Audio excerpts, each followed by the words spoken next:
Bienvenidos and welcome back to Puro Pinche Gol, the place where we discuss all things USMNT y la selección mexicana. My name is Adrian. Joining me once again is my co-host, Tocayo, Adrian. Adrian, what's up, man? Hey, how's it going, dude? Over here, you see me wearing a jacket. It's not that cold, but hey, what can I say? I'm a Texan, dude. Texan, anytime it dips below 60, jacket time. Hell yeah. But yeah, man, it's time to kind of discuss, as the Apertura is coming to an end. Apertura 2023 in Liga MX. Liguilla is about to start. So, one of the more exciting times of the year for us Tigres fans, as we have had success in the Liguilla recently. So, always looking forward to it. Hopefully, I didn't just jinx us. But yeah, we're about to have our preview for La Liguilla here. And, it's kind of there was already some games before, kind of similar to MLS, right? There's play-ins, and those play-in matches have already concluded here. So as we kind of, give our preview, our predictions, why don't you fill us first in, how this play-in results happened and who went through? Sure. Just like you mentioned, on similar to the MLS, this time around, Liga MX went with a play-in where the 7th and 8th had a match, and then the 9th and 10th seeded teams also played a one round elimination match. The interesting part here is that whoever won from the 7th and 8th match moved on to La Liguilla. Whoever lost had another chance to classify to Liguilla, playing against whoever wins from the 9th and 10th match. So in this case, San Luis played against León. So those were the 7th and 8th ranked teams. And Santos Laguna played against Mazatlan, which were the 9th and 10th teams. San Luis moved on to La Liguilla after that play-in match. Santos Laguna moved on to the second match of play-in, and they just battled León this last Sunday. And unfortunately, Santos Laguna pretty much got, well, I'm not going to say steamrolled, but because it was a 3-2 score. But at some point in the match, they were down 3-0 against León. So right now, those are the results of the play-in. Great, yeah. I was watching that Leon Santos match, and yeah, the first 60 minutes were just completely Leon. But yeah, interesting format for sure. I can't remember. Is this the first time or already like the second time they do this kind of play in 7-8 versus in the 9-10? This is the first iteration of this, I guess, Liguilla style. Because previously, I think the last maybe year or 2 years, they were doing 1 through 12th, and then the 4 best seeded teams move on to the first round of Liguilla, and then you had like a small repechaje rounds. That's right. With two-legged matches to see the other four who were the other 4 teams that moved on to Liguilla. And I think this is a format that is going to be here for at least the next couple of years.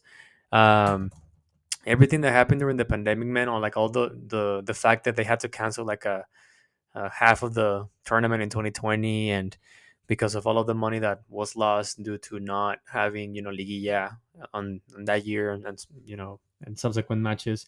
I think because of the contract, they had to offer X amount of Liguilla matches to whoever has the TV rights and of course the sponsors. So I think we're gonna continue to see this play-in format for a little longer. I personally criticize it a lot because I prefer the European style of a tournament, but it's entertaining, man. And I think for a league like Mexico, like Liga MX, is what makes sense. You have small teams like Mazatlan and San Luis, even the likes of you can say sometimes Puebla in here, who, I mean, it means a lot to them because they get those bonuses for just classifying to Liguilla, and it keeps them alive. So it's one of those things where maybe this is the poison that we choose to drink, and we keep on moving forward. Yeah, I don't know which one I prefer. This is the first iteration, but last for the clausura, we had that whole deal with the number 13 qualifying into the Yes. playoff, just because there was that one special situation, right?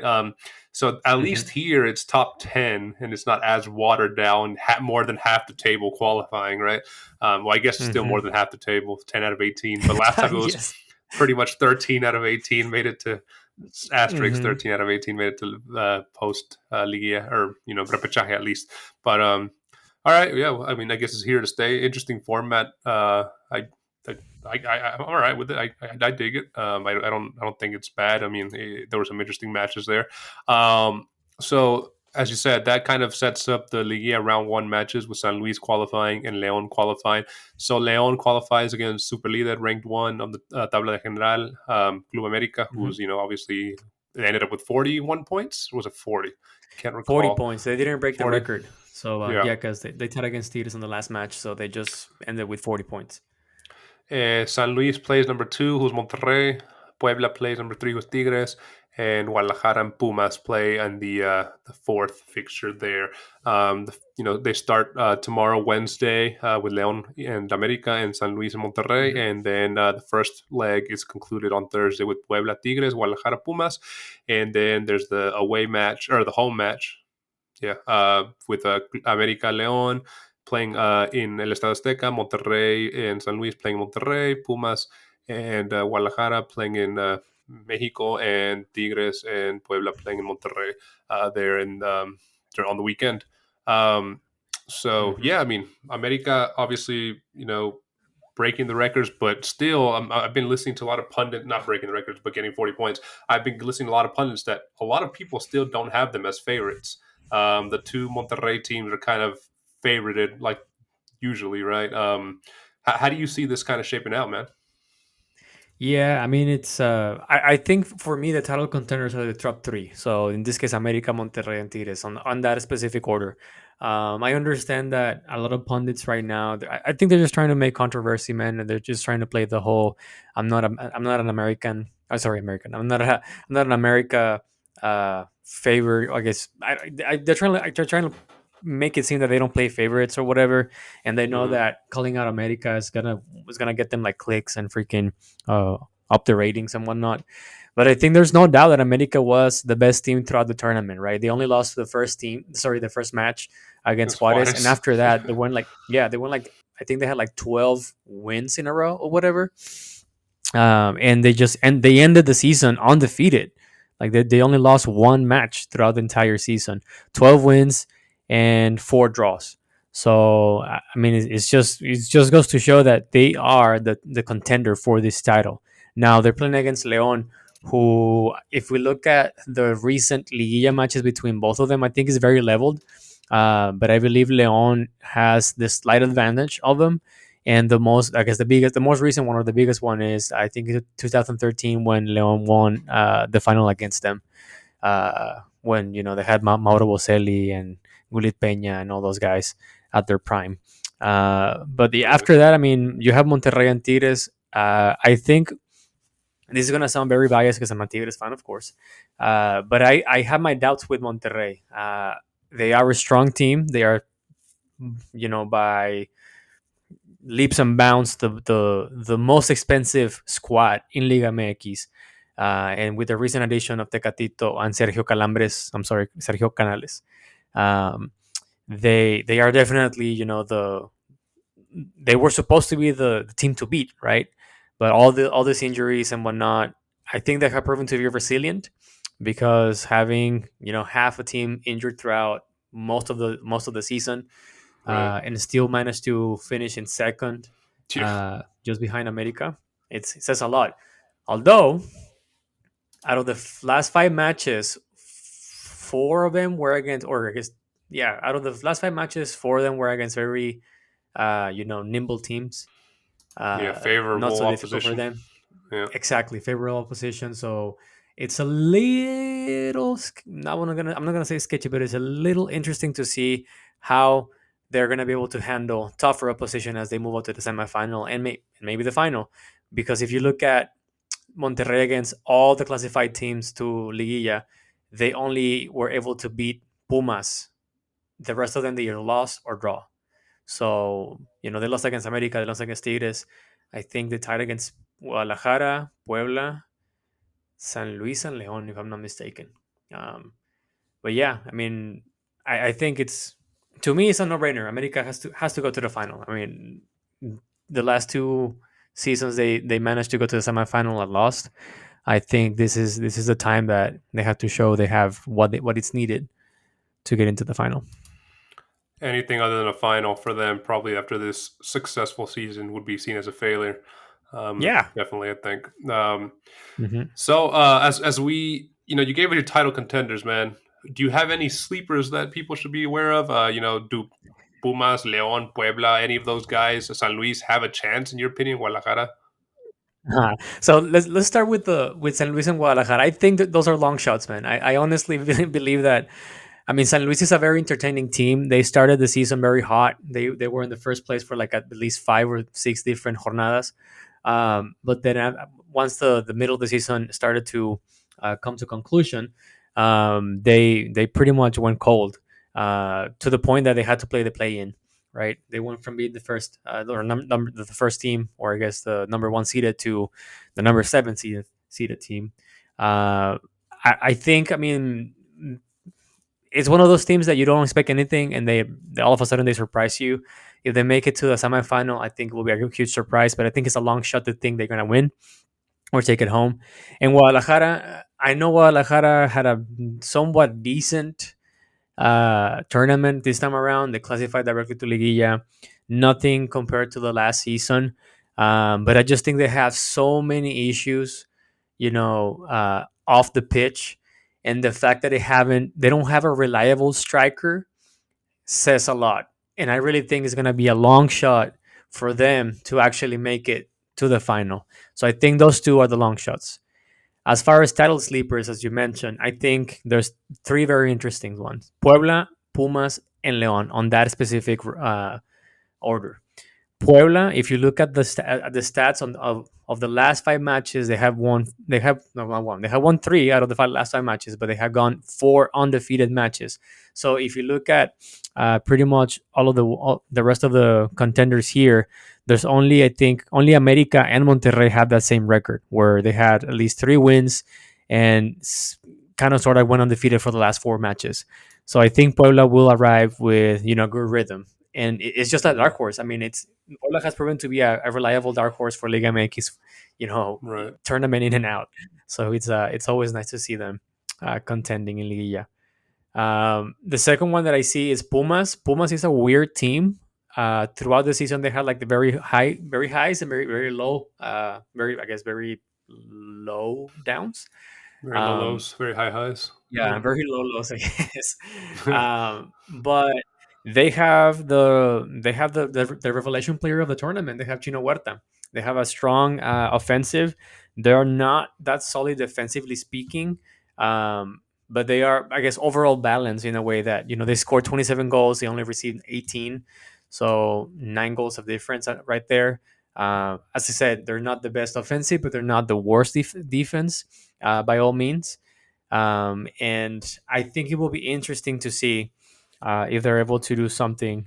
Um, Even make it to the final. It's an interesting match. I wouldn't sleep on Pumas. Just And don't let lastly, I have Leon. Chino take any penalties. Yeah, exactly. We just trusted Chino Huerta to take a penalty if they go all the way to penalty shootout to make to choose who's the winner. If I he don't gets know. 3 tries. Just because he's the revelation of the tournament. Yeah. And lastly, I have Leon, and this is the tough one, man, because people might say, "Well, how come you have Leon ahead of San Luis as a sleeper?" And here's the thing: is that Leon is a it has been a very it has been a roller coaster throughout this tournament. They have someone like Larcamon as a coach. They won the CONCACAF Champions League against LAFC, and they destroy LAFC on both matches. So they can play at a high level. Their squad is not actually bad. They have very interesting players in the name of Diente Lopez. They have Federico Viñas. They have Omar Fernandez. Fidel Ambris, who is going to be suspended for this, at least for the first match of these quarterfinals. But they have a very robust team that has played Liguilla, and you have someone in Larcamon who is a very interesting coach. I wouldn't sleep on them. And as I said at the beginning of this episode, or earlier in this episode, they have a very well balanced stats in Liguilla against America. So it's one of those teams that they can wake up and wreak havoc. They didn't have the Right. best offensive this time around, and they do receive a lot of goals. But they are fast paced. They know how to exploit spaces, and they understand that the only way they're going to advance is by scoring more than the opposition. So you saw that against Santos on this play-in. Yeah, man. You mentioned how a lot of these teams, America, I think Monterrey, and I think the other one was Puebla. You said are coming into Liga hot, right? I mean, having not lost or undefeated in the last four matches of the season or something like that. An interesting point here that we kind of discussed was that teams 1 through 6, because of the play-in, because of the international break, they've had an 18-day break between the end of the season and the start of Liguilla. Do you think this can Yeah, come man. back and haunt them? While obviously we have San Luis who just played, or Leon who just played, kind of coming in hot. This is a very interesting topic, and I was thinking about it before we started recording this episode. Because if you look at every single pundit, everyone says the same thing. Oh, this break is gonna, mess with the rhythm, or it's gonna, it's gonna make them be stiff and not be loose, and warm and ready for matches like the teams that had to play the play in. Um, but to me, it's like y'all are professional players, dude.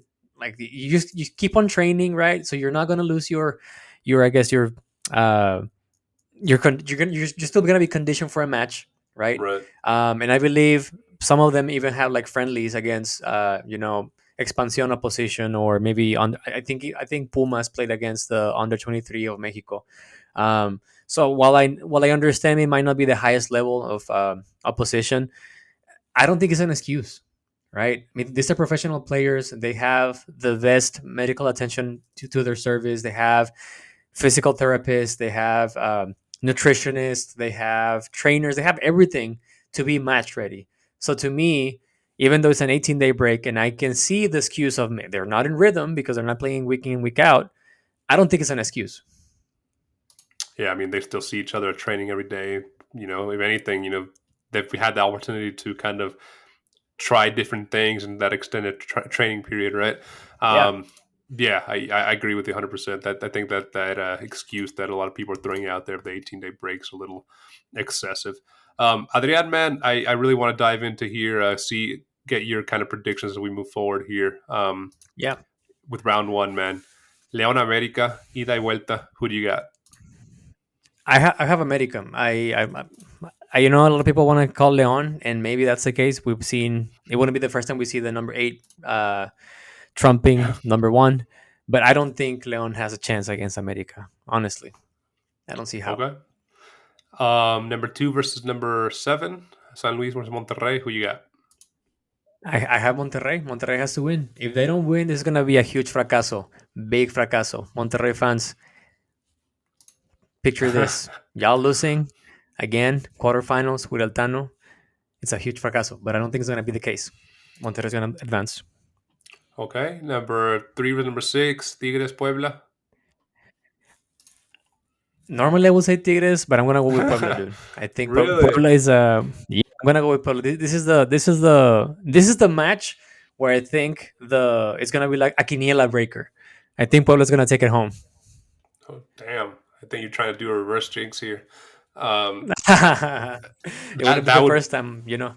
be a fracaso for Tigres. Definitely. Yeah, big time, of course. But you know how I be. You always have to have a controversial call, man. And then we got Exactly. number 4, Pumas versus number 5, Guadalajara. Who you got?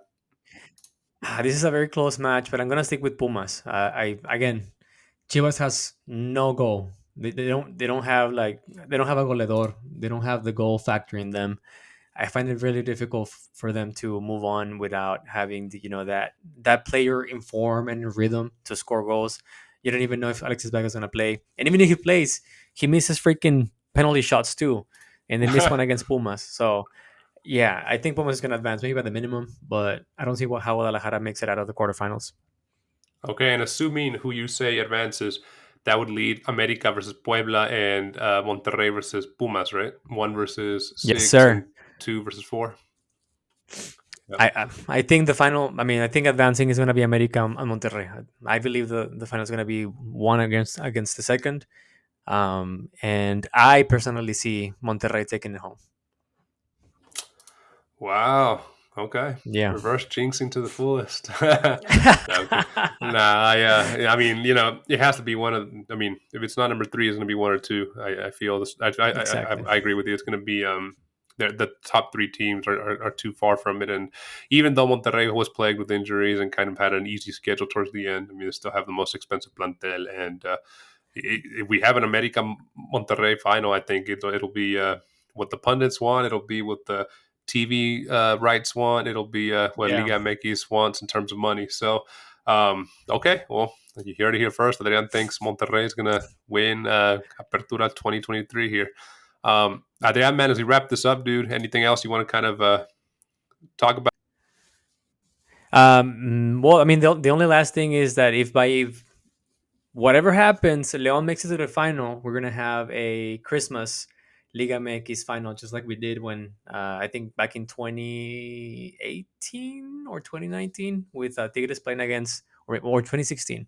Can't remember which one was it. But Tigres playing against America on Christmas Day, the second leg of the final, because America had to go and play FIFA World Club the World Cup. FIFA World Club Cup. Yeah. So if Leon makes it, since they're playing it, there's gonna be a Liga MX Christmas final, and also interesting note: the top scorer and the top assister are out with Santos. It's just interesting to see how Santos was actually a top scorer team. They receive a lot of goals too, but yeah, even though they have the top, uh, I guess, attacking players, they're out. Yeah, he didn't help them at all when it came down to it, Exactly. unfortunately. Well, there, man, as we wrap this episode up, brother, where can our listeners find us? You can always find us on YouTube. Don't forget to subscribe, hit the like button, and turn on the notifications. You can also find us on Apple Podcasts, Spotify, or wherever you get your podcast on. Last but not least, you can also find us on Twitter and Instagram at Puro Pinche Gol. We post stuff every now and then. Yeah, make sure to follow us and let us know in the comments who do you got advancing from the first round of Liguilla matches here. Are you in agreement with what Adrian predicted? Definitely let us know in the comments. We like interacting with you guys there for sure. Adrian, man, another great episode with your brother. Let's make sure we catch these episodes or not these episodes, these matches. The first of which again start tomorrow, Wednesday, November 27th or 29th, and then followed by on Thursday, November 30th, the last two EIDA matches, and then we'll have more matches on the weekend. Um, we'll stay in touch and we'll be watching these closely, man. See you in the next one. Always a pleasure. Likewise. See you, bro.